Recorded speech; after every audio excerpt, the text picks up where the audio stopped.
दोस्तों, बड़ी खबर सामने आ रही है। नई रिपोर्ट में खुलासा, गाजा को दोबारा बसाने के लिए 71 अरब डॉलर से ज्यादा की जरूरत। आखिर तबाही कितनी बड़ी है? लाखों घर बर्बाद, हजारों शव अब भी मलबे के नीचे।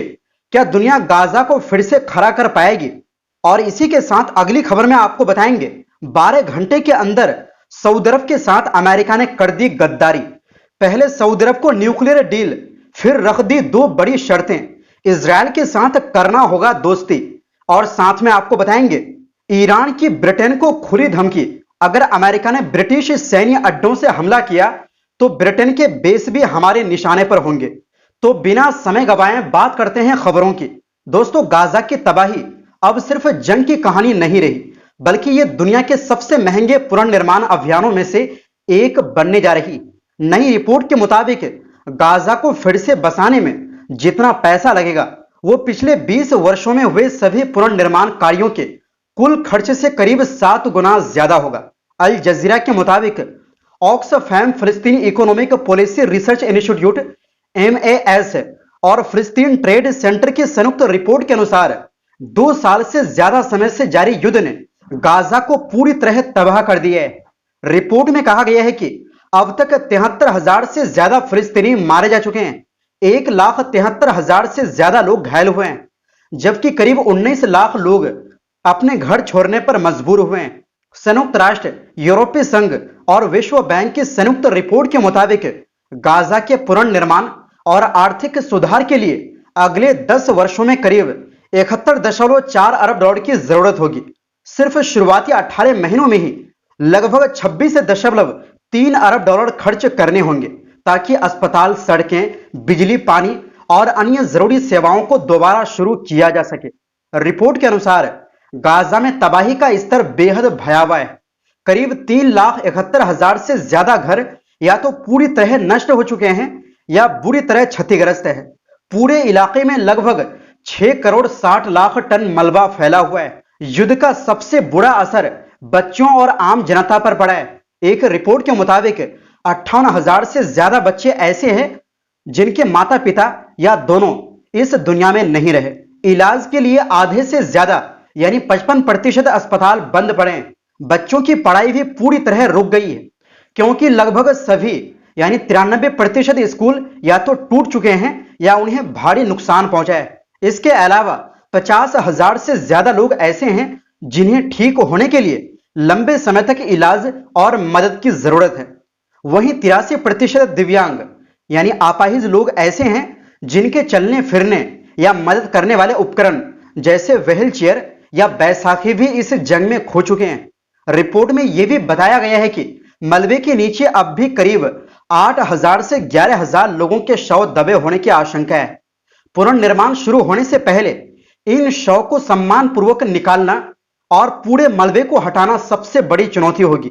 मलबे में बिना फटे बम, गोले और जहरीले रसायन जैसी खतरनाक सामग्री भी मौजूद है, जिससे सफाई का काम और ज्यादा मुश्किल हो गया है। रिपोर्ट में गाजा के पुनर्निर्माण के लिए 4 चरणों वाली 5 वर्षीय योजना भी पेश की गई है।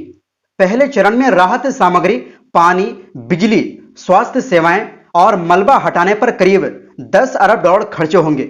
दूसरे चरण में घरों, स्कूलों, अस्पतालों और स्थानीय बाजारों की मरम्मत पर 15 अरब डॉलर लगाए जाएंगे।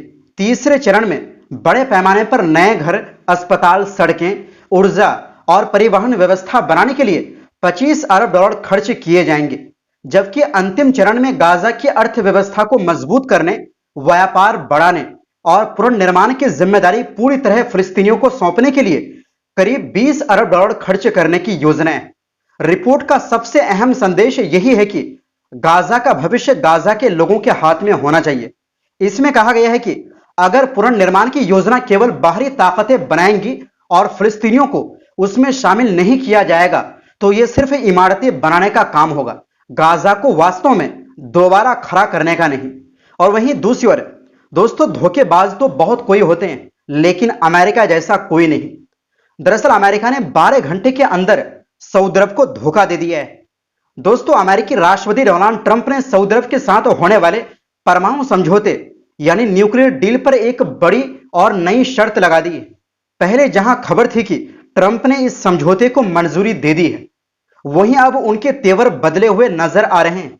ट्रंप ने अपने social media platform truth social पर साफ कहा कि सऊदी अरब का परमाणु कार्यक्रम सिर्फ बिजली बनाने या शांतिपूर्ण कामों के लिए ही होगा। उन्होंने दो टूक शब्दों में कहा कि सऊदी अरब को यूरेनियम एनरिचमेंट यानी ऐसा यूरेनियम तैयार करने की इजाजत बिल्कुल नहीं दी जाएगी जिससे परमाणु हथियार बनाया जा सके।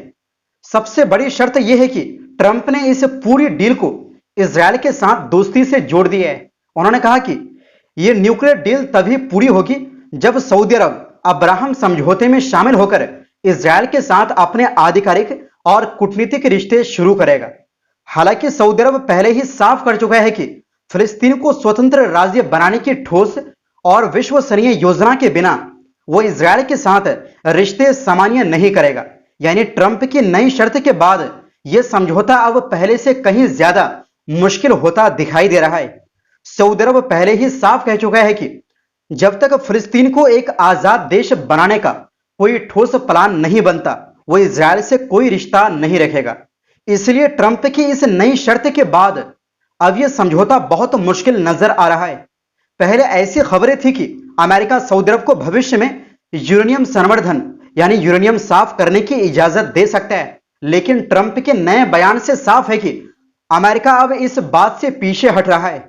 अमेरिकी ऊर्जा विभाग ने बुधवार को इस समझौते का ऐलान करते हुए कहा था कि इससे दोनों देशों के बीच आने वाले कई दशकों के लिए अरबों डॉलर की पार्टनरशिप शुरू होगी। अब यह डील मंजूरी के लिए अमेरिकी संसद यानी कांग्रेस जाएगी, जहां सांसदों के पास इस पर फैसला लेने के लिए 90 दिनों का समय होगा। इजरायल और अमेरिका के कुछ नेताओं को इस डील से डर है। उनका मानना है कि अगर सऊदी अरब को परमाणु तकनीक मिल गई तो मिडिल ईस्ट में परमाणु हथियार बनाने की एक खतरनाक रेस शुरू हो सकती है। वहीं दूसरी ओर दोस्तों, ईरान और पश्चिमी देशों के बीच तनाव अब और खतरनाक मोड़ पर पहुंचता दिखाई दे रहा है। अमेरिका के बाद अब ईरान ने सीधे ब्रिटेन को भी कड़ी चेतावनी दे दी है।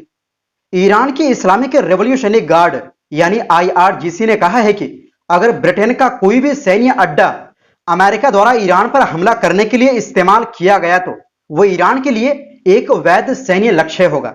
IRGC ने अपने बयान में आरोप लगाया कि हालिया अमेरिकी और इजरायली हमलों में ब्रिटेन ने महत्वपूर्ण भूमिका निभाई है। ईरान का दावा है कि जब हिंद महासागर में मौजूद अमेरिकी युद्धपोतों के क्रूज मिसाइल खत्म होने लगे, तब अमेरिका ने इंग्लैंड के RAF फेयरफोर्ड एयरबेस से उड़ान भरने वाले B-1 बॉम्बर विमानों का इस्तेमाल कर ईरान पर हमले किए। ईरान ने साफ शब्दों में कहा कि जिस भी सैन्य अड्डे का इस्तेमाल ईरान के खिलाफ हमले के लिए किया जाएगा वो हमारे लिए वैध निशाना होगा। साथ ही ब्रिटेन को चेतावनी दी कि वो क्षेत्र में तनाव बढ़ाने से बाज आ जाए, क्योंकि मध्य पूर्व में अस्थिरता फैलाने में उसकी बड़ी भूमिका रही। IRGC ने यह भी दावा किया कि उसने हाल ही में कतर के अल उदीद एयरबेस पर मौजूद अमेरिकी इलेक्ट्रॉनिक वारफेयर यूनिट को निशाना बनाया और वहां के एयर ट्रैफिक कंट्रोल टावर को नुकसान पहुंचाया। ईरान ने अमेरिका पर यह आरोप भी लगाया कि वाशिंगटन बातचीत की पेशकश सिर्फ समय खरीदने के लिए कर रहा है ताकि अपनी सैन्य ताकत फिर से मजबूत कर सके और बाद में दोबारा हमला करे। तो दोस्तों, फिलहाल के लिए इस रिपोर्ट में बस इतना ही। फिर मिलते हैं एक नई रिपोर्ट्स के साथ।